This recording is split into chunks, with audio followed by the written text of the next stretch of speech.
If you're looking for more about list methods, this is the place. But like, you're probably not, so I mean, just stick around anyway, humor me.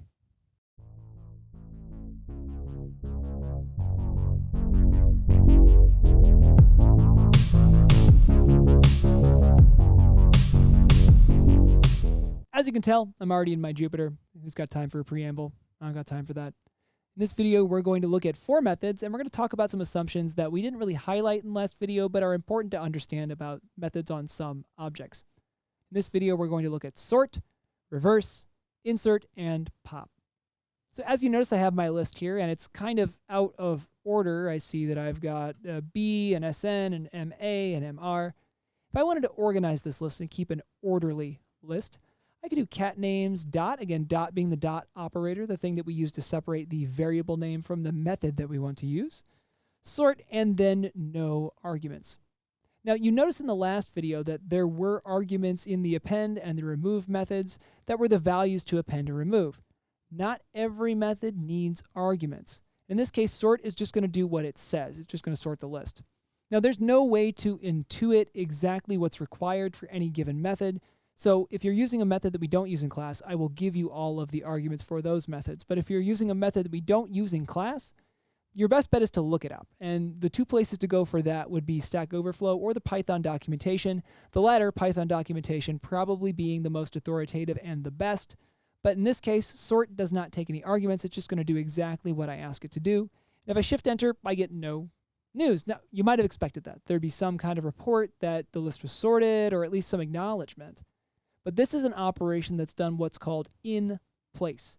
It modifies the underlying object directly, and it doesn't tell us that it does that. However, if I wanted to check on it, I could print cat names, and I get a sorted list. So I get B, MA, MR, SN. It's good. I could do the same thing to reverse it by using something called the reverse method. So cat names.reverse. Again, no arguments here. It reverses in place. I shift enter and then I print it. I notice that in fact it has reversed. And last video. And the boss isn't here. So I can do this. I told you that I called him the bug man.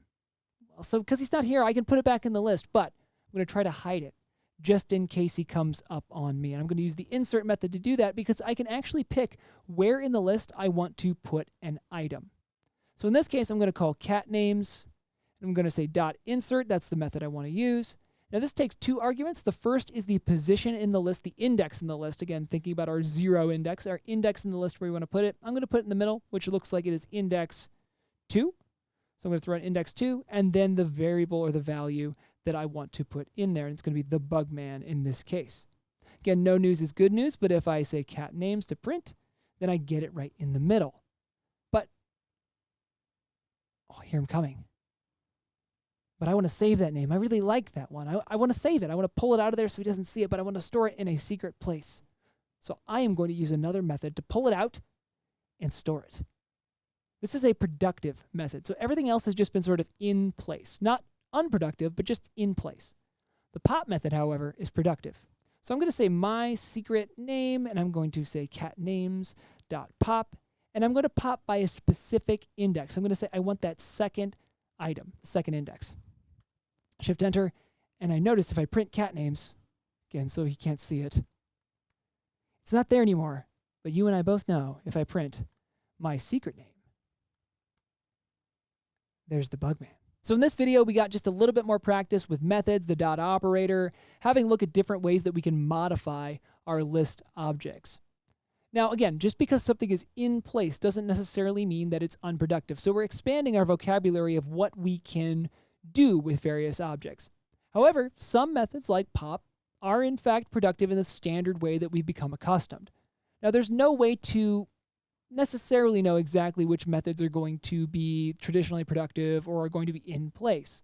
The best way to find out about that is to look at documentation. Again, I would recommend the Python documentation as the most authoritative source. However, when we're working in class, I will give you that information.